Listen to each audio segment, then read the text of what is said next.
Fini. On peut y aller? On peut y aller. Presque fini. Ne reste pas là, tu vas m'intimider. Oh, mais non. Bonjour, je suis Lucie Ambrogio et je suis là pour un entracte.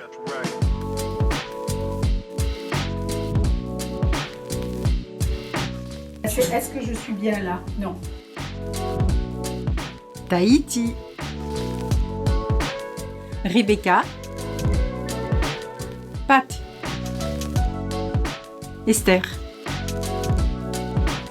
La bière. Les deux. Les pirates.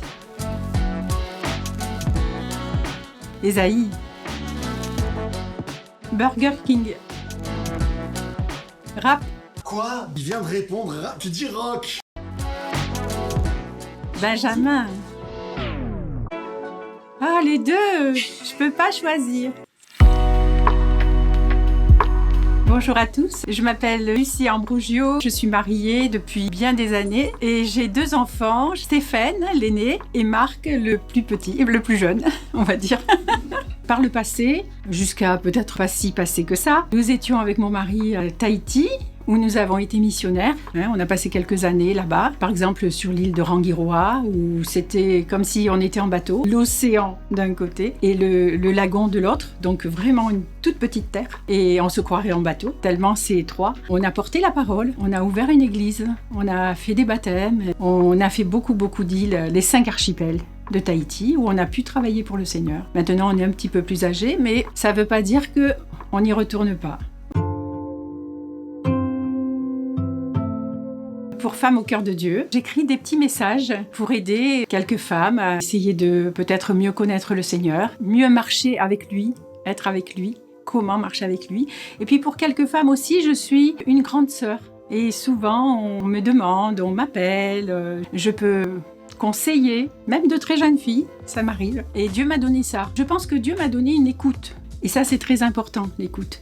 C'est très important de pouvoir se mettre à la place de la personne. Parce que cette personne-là, elle peut se confier, elle peut ouvrir son cœur. Et à ce moment-là, on peut aller dans la même façon de voir. Pour moi, le pasteur, c'est mon pasteur. Depuis 52 ans que je suis convertie, j'ai toujours eu des pasteurs. Et donc, comme je suis dans l'église de Fréjus-Saint-Raphaël, le pasteur, c'est Marc Ambrogio, donc c'est mon pasteur. J'ai beaucoup d'expérience parce que, comme je vous l'ai dit, j'ai beaucoup d'années de conversion derrière moi. Une particulièrement où Dieu m'a aidée. Il m'a aidée toute la vie, mais là, c'était vraiment difficile. On venait de construire notre maison et il s'est avéré qu'on a eu des ennuis. Elle était à peu près construite au quart et il fallait peut-être même la détruire. On avait mis toutes nos économies dedans. Mon mari, par-dessus tout ça, il a eu des hernies discales, donc il est parti à l'hôpital. Et moi, je me suis vue dans cette maison et je me suis dit, jamais plus on pourra l'achever, cette maison. Et puis après, j'ai repris un peu de courage et comme je fais toujours avec le Seigneur, je m'adresse à lui tout le temps, mais là, c'était vraiment quelque chose qu'il fallait faire. Je me suis mise en face de la maison, dans une chaise longue, et j'ai regardé la maison.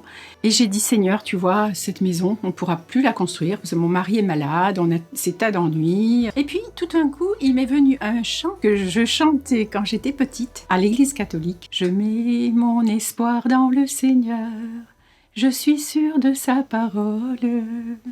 Je me suis dit, mais d'où ça vient? Comme quoi, Dieu se sert de tout. Puis j'ai ouvert la parole. Je l'avais dans les mains, j'ai ouvert la parole. Je me suis dit, je suis sûre de sa parole, c'est qu'il me donne une parole, le Seigneur. Moi, je m'appuie toujours comme ça sur la parole de Dieu. Et je suis tombée dans les 1 Chroniques 12, 24, quelque chose comme ça, où il est dit, tu mettras encore du bois et tu mettras encore des pierres. Il faut se dire que la maison était en pierre. J'ai fermé ma Bible et j'ai dit, toi, Seigneur, tu vas le faire.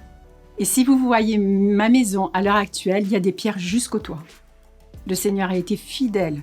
Quoi que vous ayez comme problème dans la vie, le Seigneur, il est vivant, il est fort, il est puissant. Tout ce qu'on ne voit pas avec les yeux, lui, il l'a déjà vu pour nous.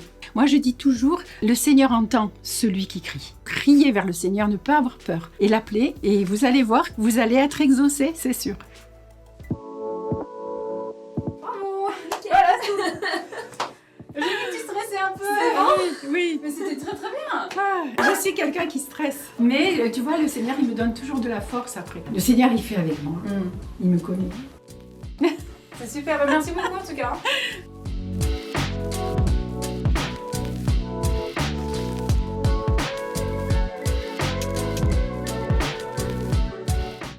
micro, ça, Alex. Ah, parce que je pose des questions en même temps. C'est nouveau ça.